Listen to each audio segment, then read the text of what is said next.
Rebonjour. Alors, petite vidéo pour expliquer un petit peu les titres de certaines chansons donc, que j'ai chantées et que j'ai composées aussi. Parfois seule, parfois avec l'aide de Tony, puisque je vais parler de chansons qu'on a écrites ensemble souvent lorsque j'ai été Janet Leigh et donc souvent Marilyn Monroe. Je vais vous partager donc après ou avant cette vidéo le Greatest Hits de Marilyn Monroe donc que j'ai pu charger sur YouTube.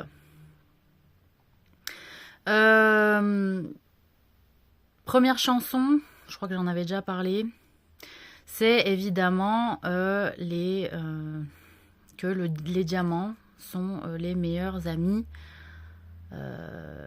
femmes, hein, filles. Alors ça voulait dire que ce que je considérais comme étant le diamant de la vie, parce que Tony à l'époque me posait souvent des questions sur ce que je pensais, sur ce que je pouvais ressentir. On a voulu raconter n'importe quoi sur notre relation aussi pour nous séparer, ce qui a fonctionné en fait hein, à la fin. Mais donc je vais pas revenir là-dessus, ça nous regarde en fait. Mais les diamants de la vie pour moi c'était l'amitié entre femmes. Voilà, parce que j'en avais cruellement manqué d'amitié féminine, de vraie amitié féminine, hein, sans passer par la case relation intime sexuelle. Parce qu'en réalité j'avais vu des hommes être de vrais amis sans passer par la case intime sexuelle. J'en ai vu de multiples exemples chez les hommes et je souffrais de ne pas pouvoir vivre de l'amitié correctement avec des femmes. J'avais connu déjà à l'époque pas mal de trahisons, pas mal d'hypocrisie, pas mal de moqueries en fait. Donc j'étais en souffrance en fait à ce niveau-là. Donc, il m'avait demandé ce que c'était pour toi les diamants de la vie, puisque t'aimes pas plus que ça les vrais diamants. Et je disais, moi, c'est mon beau cadeau. La chose qui a été la plus difficile à créer dans mes existences, c'était la relation d'amitié avec des femmes. Parce que on dit quelque part en alchimie aussi que ce qui est dur, c'est d'avoir de l'or. Hein, ce qui est dur, c'est d'avoir un diamant, de le façonner. Et ben, dans mes multiples expériences de vie, ce qui avait été le plus compliqué et voire inatteignable, c'était la vraie amitié entre femmes. Voilà. D'où cette chanson, The Diamonds are the girl's best friend. Voilà. Autre chanson que j'ai chantée. Donc c'était la chanson, une chanson sur le père, voilà, où je chante Daddy. Hein, alors je sais plus le titre parce qu'il faudrait que je réécoute le refrain. Il faut que je me remette dans le bain de mon passé en fait. Vous inquiétez pas, je suis tournée vers l'avenir, hein, mais forcément il faut remettre les pendules à l'heure. Donc parce que je n'avais pas eu de père pendant de multiples existences successives. Hein. Ça avait été très compliqué d'avoir des pères. Il y a des pères qui se sont plus facilement positionnés. J'ai eu Sitting Bull, mais j'ai eu des pères qui se sont positionnés sur le tard aussi au XXe siècle. Hein. Mais bon, toujours parce que, entre guillemets, je suis un bon ballon. Hein, voilà. Donc, la réalité, c'est qu'on prend ce qu'on a. Hein, quand on passe de vie en vie et qu'on est enfant et qu'on est souvent orpheline et qu'on n'est pas suivi par des familles. Hein, comme ça a été le cas pour des tas de pères, hein, à moi, PAIRS. Donc, pareil, Tony il me disait, qu'est-ce qui t'a fait le plus souffrir dans ton existence? J'ai dit, de ne pas avoir de père, de ne pas avoir d'image du père. C'est compliqué de se projeter dans la vie en tant que femme, du fait de ne pas avoir le retour d'une image du père sur soi. Donc c'est ce qu'il a voulu aussi m'offrir dans cette incarnation de mode, en m'offrant la famille, le père, hein, la référence du père, et donc ils ont tourné, hein, 3 hommes et un couffin, c'est eux, ils ont tourné dans le rôle du père de Gérard. Et je les en remercie et j'en suis particulièrement reconnaissante parce que ça a été compliqué, sûrement de maintenir ce rôle-là avec autant de sérieux et d'investissement et d'endurance. Voilà.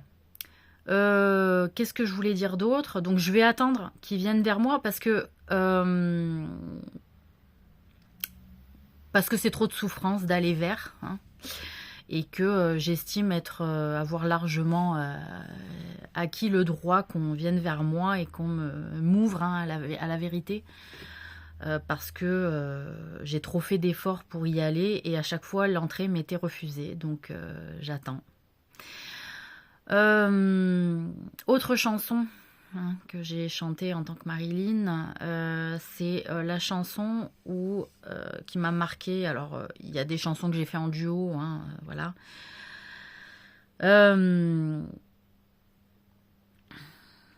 C'est la chanson Bye Bye Baby. La chanson Bye Bye Baby, elle témoigne d'une histoire qui m'avait marquée à l'époque où j'étais un peu... j'étais aux États-Unis et dans la période Far West, et que j'étais cow-boy, mais que, j'ai eu plusieurs rôles, hein, au Far West, vous imaginez bien. Et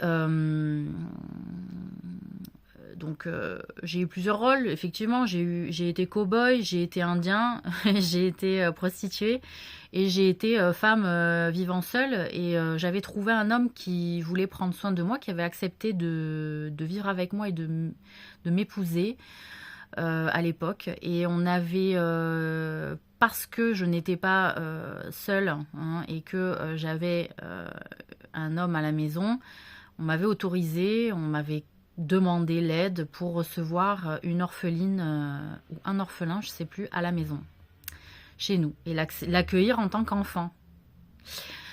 Et donc ce que j'ai accepté,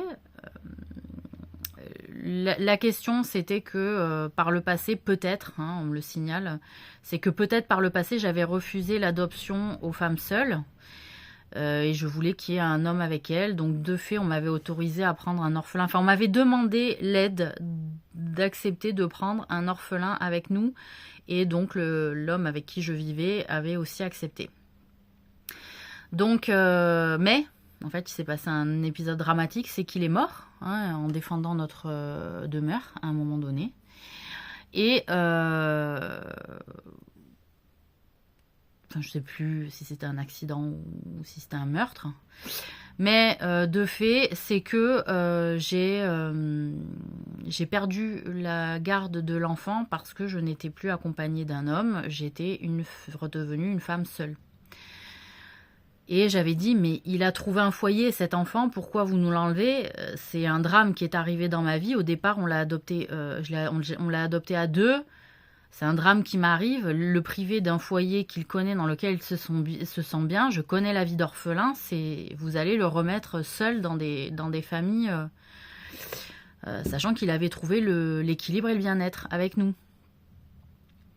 Mais ça m'avait été refusé, donc on m'avait enlevé l'enfant que j'avais accueilli pendant quelques années. Donc cette chanson, Bye Bye Baby, c'est ce témoignage-là de cette histoire que j'ai vécue. Voilà. De l'enlèvement d'un enfant dont on a pris soin et qui va retourner dans les affres de la vie de l'orphelinat. De l'orphelin. Ou de l'orphelinat s'il va en orphelinat. Enfin bon, bref. Donc voilà, il y avait aussi une volonté de me punir parce que j'avais refusé à une femme d'adopter un enfant alors qu'elle était seule et qu'elle n'était pas en couple. Il y a de cela des siècles avant que m'arrive cet épisode. Donc bon. Mais ça avait quand même été une douleur de me le donner puis de me l'enlever. Bon, voilà. Donc Bye Bye Baby. Et puis après, quelle chanson m'a marqué? Bon, I'm Through in Love, je l'ai déjà commenté. Donc c'est que j'ai traversé les épreuves de la vie avec l'amour, avec le fait d'aimer Dieu. Voilà. avec le fait d'aimer Dieu, et que donc j'ai traversé la vie comme ça, malgré les épreuves et malgré le manque de reconnaissance et de liberté et de retour et sur les efforts, etc. Et puis il y a aussi cette chanson que je chante en duo. Alors je sais plus si c'est avec Sinatra, mais c'était Let's Make Love. Donc ça veut dire laisse faire l'amour. Et c'était le genre de conseil que je pouvais donner à des personnes qui avaient du mal parfois à ressentir des choses de manière physique dans les ébats amoureux ou de manière sentimentale avec leurs compagnons de vie. Et en réalité, voilà, c'était un hymne à l'amour. Laisse faire l'amour, laisse aller l'amour en toi, laisse-toi envahir par l'amour. C'était le conseil que on avait souhaité chanter. En gros, il y avait aussi la chanson One Silver Dollar, hein, que donc j'avais chanté donc dans il faudra me rappeler le film. Bon, voilà, j'ai pas mal d'oubli, désolé. Et donc je chante que un seul dollar change un cœur, change une vie, change une mentalité, change une vision de la vie. Parce que c'est vrai que moi j'avais toujours, j'avais jamais voulu être achetée par quoi que ce soit. Je voulais toujours il y avait des principes auxquels j'étais terriblement attachée et que je ne voulais absolument pas laisser, abandonner contre de l'argent, parce que je savais que ça transformait le cœur ou que ça pouvait même le rendre malade. C'est d'où cette chanson One Silver Dollar, changing hands. C'est-à-dire, ça change la main du travailleur, ça change le cœur, ça change la vie, et que j'avais été moult fois abandonnée pour des histoires d'argent. On va à la recherche d'argent. Moi aussi, je veux pas rester là à rien faire. Je veux jouer, je veux aller voir, je veux m'enrichir, etc. Et que je me suis retrouvée très souvent abandonnée pour cette raison-là. Donc, je peux la comprendre. Il y avait un monde à construire. Il y avait mon besoin de se positionner aussi dans la société pour pouvoir après me sortir du trou et dire bon voilà la position sociale, etc. Il y a les bails, etc. Je l'entends. Et mais de ce que je constate, c'est qu'il fallait au moins une personne qui tienne à 100% sur ses principes, parce que tout le monde a été endormi par les mauvaises sorcières du bois dormant. Et que vous vous êtes fait, pour beaucoup, grave enfumer alors que vous me connaissiez normalement bien. Alors après, vous m'expliquiez que vous n'êtes pas fait tant enfumer que ça, je l'entends largement, hein, parce que les éléments sont les éléments. Il y a ce qui est dit et ce qui est assumé d'être dit, et puis il y a ce qui est observé et ce qui est deviné, et l'intuition aussi peut rester quand même vivace. Bon, toutefois, les doutes étaient quand même présents, vous n'allez pas m'expliquer l'inverse. Hein, voilà.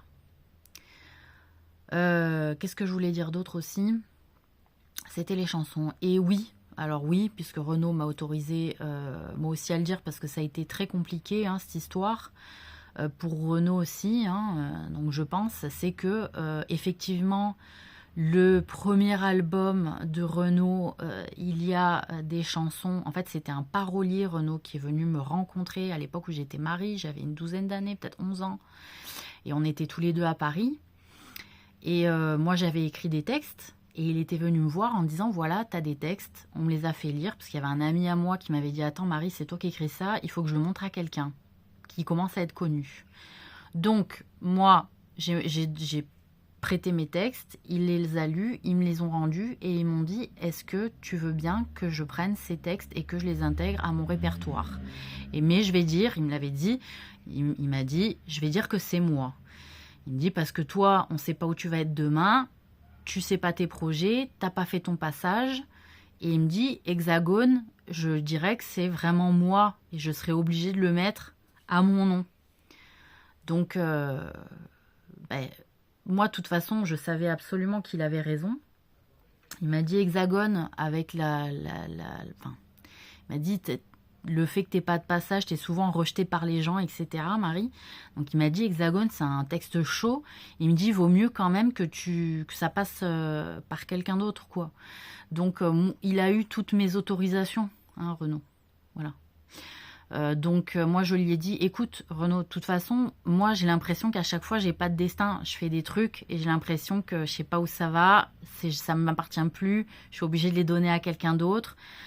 Donc il me dit j'ai plus confiance dans les hommes que dans les femmes sur le retour à l'envoyeur quand ce sera temps de dire la vérité pour moi, si on m'en laisse l'opportunité un jour. Hein, parce que j'avais cette crainte aussi qu'on me laisse pas dire qui j'étais et ce que j'ai fait et la vérité. Et donc je lui ai dit, non, pour moi c'est un beau cadeau que tu t'intéresses à mes textes, ça me permet de les sauver, parce que moi j'en ferai rien, on me laissera jamais la chance d'en faire réellement quelque chose aujourd'hui, parce que j'étais une vaurienne, moi, à l'époque, à Paris, à cet âge-là. J'étais née sur le pavé. Donc j'étais une orpheline, quoi. Voilà, j'étais une clocharde. Mais on survivait quand même un petit peu mieux à l'époque avant qu'on soit parqué, hein. Parce que ça a commencé par les clochards d'être parqués en vrai. Bon, enfin, voilà, c'est toujours le côté on veut pas voir les pauvres, hein, vous savez. Hein, alors que ça s'est fait le beurre on n'était pas des pauvres, on était d'anciens combattants. On était des gens sur qui les gens avaient pu compter des milliers de fois. Et comme ils s'étaient fait sur notre gueule, après ils nous regardaient plus. C'est pour ça, moi, j'ai pas oublié d'où je viens, hein, parce que je l'ai été longtemps, en fait. Je l'ai pas été qu'une vie. Parce qu'il y a des gens, ils ont été pauvres une ou deux vies, ah, plus jamais, plus jamais. Après, ils ont que calculé pour pas retrouver cette situation. Ils n'ont pas vu le bienfait, en fait, de cette situation et les leçons riches qu'il fallait en tirer. C'est pour ça que Dieu préfère toujours les pauvres aux riches. En vérité, parce qu'il sait sur quoi s'est fondée la richesse pour beaucoup. Pas tous, mais pour beaucoup. Voilà. Donc oui, Hexagone, c'est de moi, hein, au départ. Et Renaud en a repris les droits. On a pris les droits, parce que je lui ai donné le droit de prendre le droit, à l'époque. Voilà. Et c'est vrai que je voulais voir tout le monde mort à Noël, avec étouffé par une dinde au marron. Voilà. C'était très dur les périodes de Noël, mais c'est vrai que, comme j'ai dit, je voyais plus de bonheur dans les ghettos parce qu'il y avait plus de partage et de solidarité que dans les autres quartiers. Voilà, donc il y a des trucs qui me reviennent quand j'écoute les textes. Je me dis merci. Donc je sais que Renaud était pas bien aussi avec cette histoire-là et qu'il est content que la vérité se fasse parce que voilà, parce que les gens qui en ont bavé aussi, ils savent ce que c'est et les autres qui en ont pas bavé, bah, ils savent pas ce que c'est. Donc ils arrêtent de juger les autres s'ils n'ont pas bavé parce que ceux qui en ont bavé, ils se jugent pas en fait généralement les uns les autres. Voilà. Donc je remercie en tout cas Renaud et évidemment que je ne demanderai rien sur mes droits.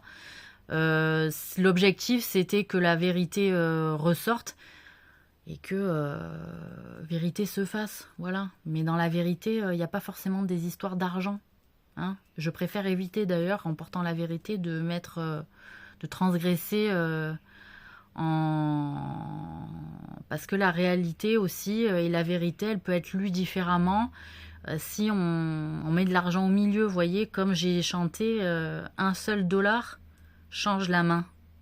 Voilà, j'aimerais pas prendre l'argent en ayant à dire la vérité, alors que c'est un devoir, et changer et pourrir tout le merdier, je vous le dis. Alors ceci dit, après une chanson c'est une chanson, peut-être que j'en écrirai d'autres, et que là, pour une fois, mon travail sera bien pour moi, et pas pour d'autres. Mais voilà. Hein. Je l'ai fait parce que j'avais pas le choix et que j'avais pas de projet stable à chaque fois, que j'ai été appelée à d'autres missions. Donc moi je lui avais dit à Renaud, j'avais dit tu me fais un beau cadeau en t'intéressant à mes textes et j'espère que ça marchera pour toi, je lui avais dit. Ben, je suis contente parce que ça a bien marché pour lui et que finalement on est des amis.